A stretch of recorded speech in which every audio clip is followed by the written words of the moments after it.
मैं नमन करता हूँ। मंच पर उपस्थित वंदनीय आदरणीय बौद्ध भिक्षुगण, इनके चरणों में मैं नमन करता हूँ। मंच पर उपस्थित the Buddhist society of India के समस्त पदाधिकारीगण और जय भीम मिशन के संरक्षक राजेंद्र पाल गौतम जी, सभी जिन्होंने आज का ये कार्यक्रम सफलतापूर्वक आयोजित किया है, उन सभी कार्यकर्ताओं पदाधिकारियों को जय भीम। और यहाँ पर उपस्थित सभी मेरे भाइयों को, बहनों को, माताओं को सामने राजरत्न का जय भीम। आज अशोका विजयादशमी के अवसर पर डॉक्टर बाबा साहब अम्बेडकर जी ने 56 साल पहले नागपुर के दीक्षा भूमि में बौद्ध धर्म की दीक्षा ली और दूसरे दिन बाबा साहब अम्बेडकर जी ने अपना ऐतिहासिक भाषण किया। जिस दिन बाबा साहब अम्बेडकर जी ने बौद्ध धर्म की दीक्षा ली, उस दिन 14 अक्टूबर ये तिथि थी, तारीख थी। अशोका विजयादशमी के अवसर पर बाबा साहब ने ये बौद्ध धर्म की दीक्षा प्राप्त की। बाबा साहब अम्बेडकर जी से उस समय एक सवाल पूछा गया था। वहां के पत्रकार बाबा साहब अम्बेडकर जी से मिले और बाबा साहब से पूछा कि बाबा साहब, आपने 1935 में घोषणा की कि मैं हिंदू परिवार में जन्म मेरा हुआ, ये मेरे हाथ में नहीं था, ये मेरे बस में नहीं था, लेकिन मैं हिंदू मरूंगा नहीं। ये 1935 में आपने घोषणा की और 1956 में आप बौद्ध धर्म को अपना रहे हो, तो इतना देर, इतनी अवधि अपने बौद्ध धर्म को अपनाने के लिए क्यों लगाई? ये सवाल उन पत्रकारों ने बाबा साहब से पूछा। बाबा साहब अम्बेडकर जी ने जवाब दिया कि ये जो धम्म का काम है वो इतना आसान नहीं है। इस देश के लोगों को बौद्ध धर्म की ओर लेकर आना इतना आसान काम नहीं है। और आज मैं जब बाबा साहब अम्बेडकर जी के विषय पर पीएचडी कर रहा हूं, तब बाबा साहब अम्बेडकर जी ने इस देश के लोगों को किस तरह से बौद्ध धर्म के ऊपर, बौद्ध धर्म के मार्ग पर लेकर आए, ये संक्षिप्त में आप लोगों को बताना चाहता हूं। आज आप लोग यहाँ पर बौद्ध धर्म अपनाने के लिए आए हैं। कुछ लोग ऑलरेडी बौद्ध होंगे, कोई लोग बाबा साहब को तो मानते हैं लेकिन बुद्धिज्म को नहीं मानते। तो बाबा साहब अम्बेडकर जी ने हम लोगों को उनके जीवन का कंक्लूजन, संघर्ष बाबा साहब ने बुद्ध क्यों दिए? जबकि बाबा साहब अम्बेडकर जी को धर्मांतर करने के लिए सिखों का बहुत बड़ा न्योता था। यहां तक कि बाबा साहब अम्बेडकर जी की सोने के पालकी से यात्रा बाबा साहब अम्बेडकर जी ने की, भारत के सिखों ने निकाली थी कि बाबा साहब आप हमारा धर्म अपनाइए, हमारा धर्म अपनाइए। बाबा साहब को क्रिश्चियन धर्म मिशनरी ने बाबा साहब को आह्वान किया कि बाबा साहब आप क्रिश्चियन धर्म में आइए। बाबा साहब को इस्लाम धर्म के लोगों ने कहा कि बाबा साहब आप इस्लाम धर्म स्वीकारिए, लेकिन फिर भी बाबा साहब अम्बेडकर जी ने सिख धर्म को, इस्लाम धर्म को, क्रिश्चियन धर्म को नहीं अपनाया। जो सोना देने को तैयार था, जो जमीन देने को तैयार था, जो पैसे देने के लिए तैयार थे, फिर भी बाबा साहब ने इन धर्मों को नहीं अपनाया। और बाबा साहब ने बौद्ध धर्म ही क्यों अपनाया? ये 15 अक्टूबर 1956 को बाबा साहब ने उसका जवाब दिया। ये जवाब देने से पहले बाबा साहब अम्बेडकर जी हम लोगों को किस तरह से बौद्ध धर्म की ओर लेकर आए, ये थोड़ा आप लोगों को बताना चाहता हूँ। मैं आयोजकों से पूछना चाहूंगा कि मेरे पास समय कितना समय है? 20 मिनट, टोटल 20 मिनट्स है। मैं 20 मिनट में अपनी बात पूरी करने की कोशिश करता हूं।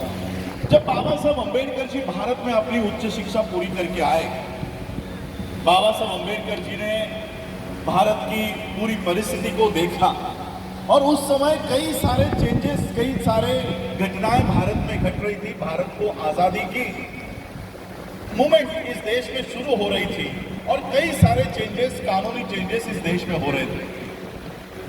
बाबा साहब अम्बेडकर जी ने 1923 में देखा कि बोले कमीशन ने जितने भी पानी के तालाब है, पानी के कुएं हैं, वो सभी के लिए खुले किए हैं। कोई भी उन कुओं से पानी पी सकता है, उन तालाब से पानी पी सकता है।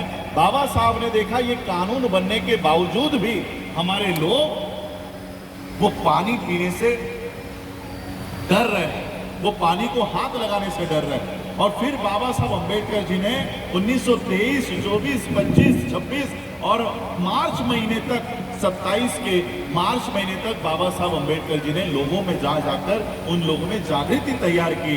और 20 मार्च 1927 को बाबा साहब अम्बेडकर जी सबको इकट्ठा करके कम से कम 50,000 लोगों को इकट्ठा करके बाबा साहब महाड़ के 14 तालाब पर लेकर गए। और जैसे ही बाबा साहब ने वो अपने हाथ में हथेली में पानी उठाया, बाकी के सारे लोगों ने बाबा साहब का अनुकरण किया और वो पानी बाबा साहब के पीछे पीछे उन्होंने उठाया और वो पानी पीने का काम किया। हम लोगों को ये बताया जाता है कि बाबा साहब अम्बेडकर जी ने पानी पीने का आंदोलन किया, लेकिन वही बाबा साहब अम्बेडकर अपने किताबों में लिखते हैं कि मैंने कोई पानी पीने का आंदोलन नहीं किया, हमारा संघर्ष पानी पीने का नहीं था। तो बाबा साहब का संघर्ष किस लिए था? बाबा साहब ने जो घोषणा महाड़ के 14 तालाब से की, बाबा साहब ने कहा कि जागृति का अग्नि हमेशा जलाए रखना, इसे बुझने नहीं देना। बाबा साहब ने एक जागृति निर्माण की। क्या जागृति निर्माण की? कि अगर एक कुत्ता उस तालाब से पानी पी सकता है, अगर कोई जानवर उस तालाब से पानी पी सकता है, तो हम इंसान हैं, हम इंसानों को भी वो अधिकार मिलना चाहिए। बाबा साहब अम्बेडकर जी ने पानी पीने का आंदोलन नहीं किया, मरे हुए समाज को जिंदा करने का काम बाबा साहब अम्बेडकर जी ने महाड़ के तालाब से किया। बाबा साहब अम्बेडकर जी ने हम लोगों के दिलों में जागृति निर्माण की। जागृति निर्माण करने के बाद, क्योंकि उस समय हम हिंदू थे, तो हमारे लोगों का दूसरा आंदोलन शुरू हुआ कि अब हमें पानी पीने का अधिकार मिल गया है, हमें तालाब पर जाने का अधिकार मिल गया है, अब हमें मंदिर में जाने का भी अधिकार मिलना चाहिए। बाबा साहब ने कहा ठीक है, तुम्हें मंदिरों में जाना है। 2 मार्च 1930 को बाबा साहब अम्बेडकर जी ने फिर से हजारों लोगों को इकट्ठा किया और महाराष्ट्र के नासिक जिले में कालाराम मंदिर के एंट्री का बाबा साहब अम्बेडकर जी ने मूवमेंट खड़ा किया।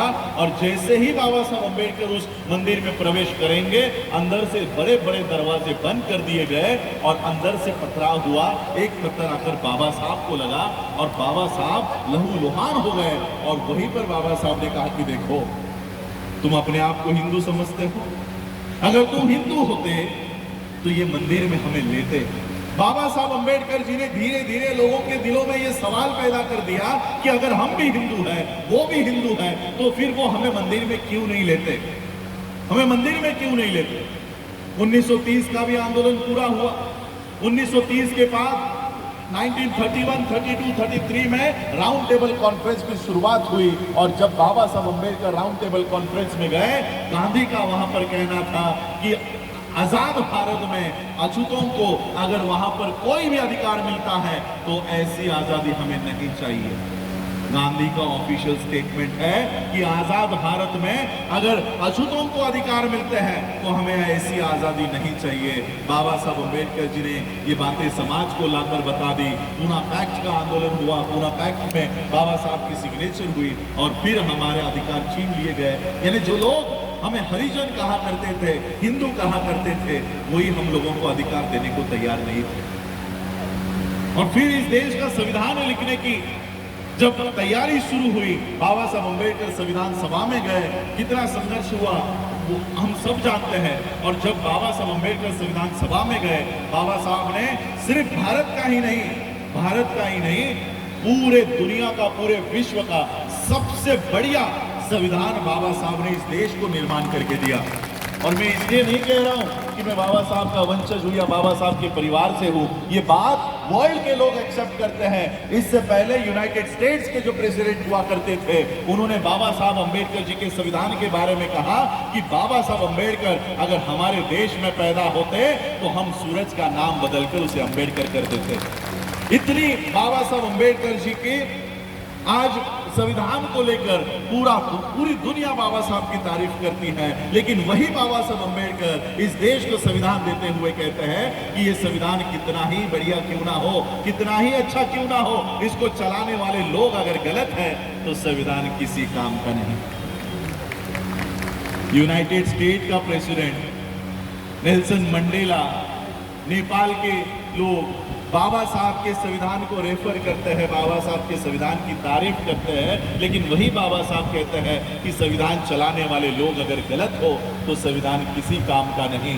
बाबा साहब को पता चल चुका था कि संविधान मैंने सबसे बढ़िया बनाया है, लेकिन जिनके हाथों में दे रहा हूं वो नालायक है, वो देश को संविधान पर नहीं चलाएंगे, देश को संविधान पर नहीं चलाएंगे। बाबा साहब अम्बेडकर जी को पूछा गया, बाबा साहब अम्बेडकर जी के ऊपर आरोप लगाया जाता है कि बाबा साहब अम्बेडकर जी ने भारत का संविधान फ्रेंच रिवॉल्यूशन से, फ्रांस से उठाया है, वहां से कॉपी किया है। बाबा साहब को ये सवाल पूछा गया, बाबा साहब ने कहा मैंने भारत का संविधान किसी फ्रेंच रिवॉल्यूशन से नहीं उठाया, मैंने भारत का संविधान बुद्ध के अनुसार तैयार किया है, बुद्ध के संदेश पर, बुद्ध के धम्म के अनुसार तैयार किया है। इसका प्रियम्बल कभी पढ़ लो। इक्वलिटी, समानता किसी धर्म में नहीं है, सिर्फ बुद्ध के धम्म में समानता है। भाईचारा कोई धर्म नहीं सिखाता, भाईचारा केवल बुद्ध का धम्म सिखाता है। और इसलिए ये जो प्रियम्बल है, ये पूरा प्रियम्बल संविधान किस आधार पर है, वो प्रियम्बल बुद्ध के आधार पर है। बाबा साहब को पता चल चुका था ये लोग संविधान इस देश में नहीं चलाएंगे, और तब मेरे देश के लोग कहां जाएंगे, मेरे लोग कहां जाएंगे, मुझे फॉलो करने वाले लोग कहां जाएंगे। बाबा साहब अम्बेडकर जी से सवाल किया गया कि बाबा साहब इस देश के लोकतंत्र का क्या होगा। आप लोगों ने बाबा साहब का बीबीसी का इंटरव्यू शायद पढ़ा होगा, देखा होगा। ब्लैक एंड व्हाइट में वो इंटरव्यूअर बाबा साहब से सवाल करता है कि बाबा साहब इस देश के लोकतंत्र का क्या होगा। बाबा साहब कहते हैं ज्यादा देर तक नहीं चलेगा, इस देश का लोकतंत्र ज्यादा देर नहीं चलेगा। फिर वो इंटरव्यूअर मुलाकात लेने वाला बाबा साहब से पूछता है कि बाबा साहब ऐसे हालात में आपके लोगों का क्या होगा, आपके लोग कहां जाएंगे। बाबा साहब ने कहा कि हमें पर्यायी व्यवस्था खड़ी करनी होगी, अल्टरनेट व्यवस्था खड़ी करनी होगी। और बाबा साहब ने केवल अल्टरनेट व्यवस्था खड़ी करनी होगी इतनी बात नहीं रखी, बाबा साहब ने वो अल्टरनेट व्यवस्था खड़ी की। और फिर बाबा साहब अम्बेडकर जी का महापरिनिर्वाण हुआ। वो अल्टरनेट व्यवस्था क्या है, बाबा साहब को पता था एक दिन इस देश में ऐसा आएगा जब इस देश का संविधान हमारे लिए इस्तेमाल में लाना बंद किया जाएगा। इस देश के संविधान में लिखा हुआ रिजर्वेशन खत्म किया जाएगा, एजुकेशन खत्म किया जाएगा। तब मेरे देश के लोग, मेरे अनुयायी कहां जाएंगे। और इसलिए बाबा साहब अम्बेडकर जी की स्वास्थ्य भी ठीक नहीं था। 1956 में बाबा साहब ने बौद्ध धर्म की दीक्षा लेने का निर्णय ले लिया। बाबा साहब के कार्यकर्ताओं ने बाबा साहब से कहा कि बाबा साहब अगले साल इलेक्शंस है, अगर आप आज बौद्ध धर्म की दीक्षा लेते हो तो 1957 में आपको हिंदुओं के वोट नहीं मिलेंगे।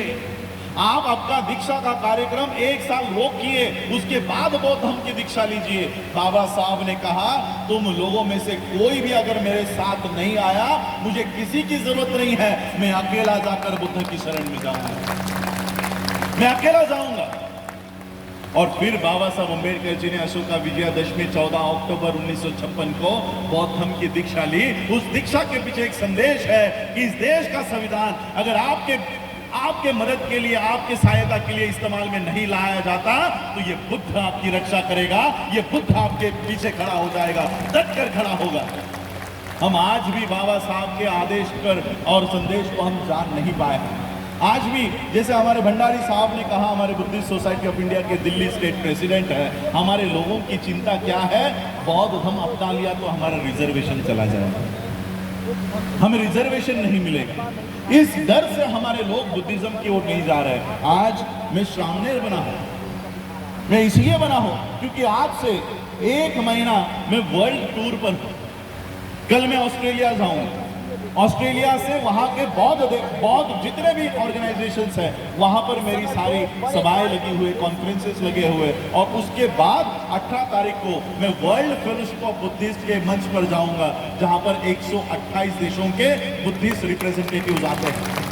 और वहां पर जाकर भारत के बौद्धों की असली परिस्थिति क्या है वो वहां के बौद्ध देशों को बताऊंगा, और वो बौद्ध देशों का समर्थन भारत के बौद्धों के पीछे खड़ा करने का काम करूंगा। ये मार्ग बाबा साहब ने हमें बताया। जब बाबा साहब अम्बेडकर जी ने बौद्ध धर्म की दीक्षा ली, तब बाबा साहब ने कहा कि अब घर में बहुत हो गया, घर घर में, अब घर में बहुत हो गया, भारत में बहुत हो गया, अब भारत के बाहर जाकर दिखाओ और वहां से अपने अधिकार प्राप्त करो। बाबा साहब हमको इस वर्ल्ड से जोड़ कर गए, विश्व से, बहुत विश्व से जोड़ कर गए, लेकिन हम वहां पर जाने के लिए तैयार नहीं हैं। हम लोग चमार, वाल्मीकि, जाटव, इस तरह से जातियों में लगे पड़े हैं। मुझे बताओ, आपके यहाँ का दिल्ली का चमार, आपके यहाँ का उत्तर प्रदेश का चमार क्या महाराष्ट्र में पाया जाता है? नहीं, वहां पर चांभार बोलते हैं, और वो भी पूरी तरह से हिंदुइज्म। कम से कम यहाँ के चमार अम्बेडकराइट्स तो है। क्या यहाँ का दिल्ली का वाल्मीकि महाराष्ट्र में, पंजाब में तो मिल जाएंगे, क्या वो आंध्र में मिलेंगे? क्या वो तमिलनाडु में मिलेंगे? नहीं। महार हो, चमार हो, वाल्मीकि हो, जाटव हो, इस टाइटल को लेकर अगर आप चलोगे, आप आपके स्टेट के बाहर भी जाने नहीं जाओगे, आपके स्टेट के बाहर भी। लेकिन बुद्धिस्ट आइडेंटिटी लेकर चलोगे, पूरा विश्व आपका स्वागत करने तैयार होगा कि मेरे भारत के बुद्ध के धरती से मेरे लोग आए। मैं पहली बार 2018 में वर्ल्ड फेलोशिप ऑफ बुद्धिस्ट के कॉन्फ्रेंस में गया। जब वहां पर बीच की लंच की छुट्टी हुई तो श्रीलंका के एक मॉन्क, एक बुद्धिस्ट मेरे पास आए, एक बौद्ध भिक्खु मेरे पास आया और मुझे कहता है, this time India is very lucky, you got a Buddhist prime minister. इस बार भारत को एक बौद्ध प्रधानमंत्री मिला है। मैंने उनको पूछा, आपको किसने कहा कि हमारा प्रधानमंत्री बौद्ध है? वो कहते हैं, वो हमारे देश में आते हैं तो बुद्ध की मूर्तियां लेकर आते हैं, बुद्ध विहार में जाते हैं, क्या वो बौद्ध नहीं है? आज विश्व में इस देश के प्रधानमंत्री की आइडेंटिटी, इस देश के प्रधानमंत्री की पहचान बुद्धिस्ट है। जहां से बाबा साहब अंबेडकर जी ने बौद्ध धर्म की दीक्षा आज के दिन ली, वहां पर हमको पैर रखने की अनुमति नहीं है, लेकिन वहां से नरेंद्र मोदी स्पीच करेगा, वहां से नितिन गडकरी स्पीच कर रहा है, वहां से देवेंद्र फडणवीस, महाराष्ट्र का पेशवा ब्राह्मण, वहां से स्पीच करेगा और वर्ल्ड को क्या बताएगा कि हम ही अम्बेडकराइट बुद्धिस्ट हैं, हम ही बुद्धिस्ट हैं। इस तरह का घुसपैठ आज इस धम्म में चल रहा है, इस तरह की घुसपैठ चल रही है। क्यों? क्योंकि जिनका वो धम्म है वो उस धम्म की ओर देख नहीं रहे हैं, और इन लोग, ये जो लोग हैं, इनका झूठा वो हमारे हाथ में दे रहे हैं और हमारी सोने की थाली वो चुरा कर लेकर जा रहे हैं। हम उनके झूठे 33 करोड़ देवी देवताओं के चक्कर में पड़े हुए हैं और वो हमारा सोने का बुद्ध उठाकर घूम रहे हैं। मैंने एक दिल्ली इंटरनेशनल एयरपोर्ट पे मैंने एक लाइव किया था, वहां पर मुझे एक बड़ी सी किताब का चित्र देखने को मिला और उस किताब का नाम था a monk who became chief minister, a monk who become chief minister. और इसी वेश में योगी आदित्यनाथ का फोटो वहां पर लगा हुआ था। यानी ये विदेशों में क्या प्रचार करते हैं कि उत्तर प्रदेश का चीफ मिनिस्टर ये बौद्ध भिक्षु है, इस देश का प्रधानमंत्री एक बौद्ध प्रधानमंत्री है। इस तरह का प्रचार कर करके वो सारे बाबा साहब ने आपको दिए हुए अधिकार वो चुरा कर लेकर जा रहे हैं और आपको महार, चमार, वाल्मीकि, जाटव और गड़ियारा, पता नहीं किस किस नामों से वो आपको संबोध रहे हैं। और इसलिए हम लोगों को बाबा साहब अम्बेडकर जी ने जो बौद्ध धर्म के मार्ग पर हम लोगों को चलना सिखाया है, उसके ऊपर जाना हम लोगों को चलना, उसके ऊपर जाना सीखना चाहिए। बाबा साहब अम्बेडकर जी ने हम लोगों को उस समय कहा कि ये रिजर्वेशन के लिए अगर आप लोग बौद्ध धर्म की ओर आने से बच रहे हो, बाबा साहब अम्बेडकर जी ने कहा कि रिजर्वेशन मैंने ही आप लोगों को दिया है, मैंने ही आप लोगों को दिया है, और ये मत समझो कि बौद्ध होने के बाद आपके अधिकार चले जाएंगे। बाबा साहब ने कहा आप बौद्ध बिंदास बौद्ध बन जाओ, आपके सारे अधिकार मेरे कोर्ट के खिस्से में सुरक्षित है। बाबा साहब ने हमारा वो प्रावधान कर रखा है।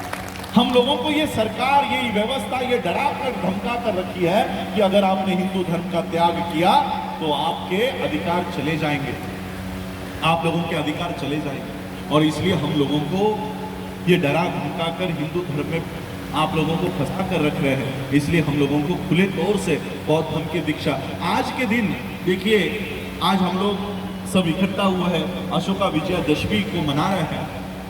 हम लोगों को बाबा साहब अम्बेडकर जी, हम सभी लोग बाबा साहब अम्बेडकर जी के अनुयायी हैं। जो काम हमारे महापुरुषों ने किया उसका अनुकरण हमें करना चाहिए।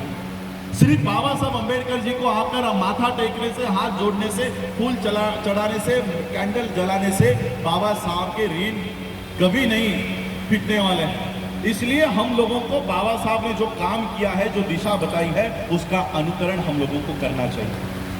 मैं इसलिए आज आप लोगों के समक्ष आया हूँ क्योंकि मैंने भंडारी जी से कहा था कि मुझे बंबई से ऑस्ट्रेलिया जाना है, मैं दिल्ली नहीं आ पाऊंगा, लेकिन फिर भी मैं आज आप लोगों के यहाँ आया कि राजेंद्र पाल गौतम जी के माध्यम से पूरे देश भर में, सिर्फ दिल्ली में ही नहीं, आज भी एट ए टाइम कितने कई सारे राज्यों में जय भीम मिशन हो, बुद्धिस्ट सोसाइटी ऑफ इंडिया हो, हम लोग काम कर रहे हैं और एक बहुत बड़ा मैसेज वर्ल्ड को देने वाले हैं, पूरे विश्व को देने वाले हैं। यहाँ पर कम से कम हम लोग 5 करोड़ के संख्या में लोगों को बौद्ध दीक्षा का कार्यक्रम हम लोग आयोजित कर रहे हैं। हमारे पास आज साधन नहीं है, हमारी इस जानकारी को कोई टीवी चैनल वाला नहीं दिखाएगा, कोई न्यूज़पेपर वाला नहीं छापेगा, इसलिए हमें भी उनके टीवी चैनल पर और न्यूज़पेपर का इस्तेमाल हम भी नहीं करना चाहते।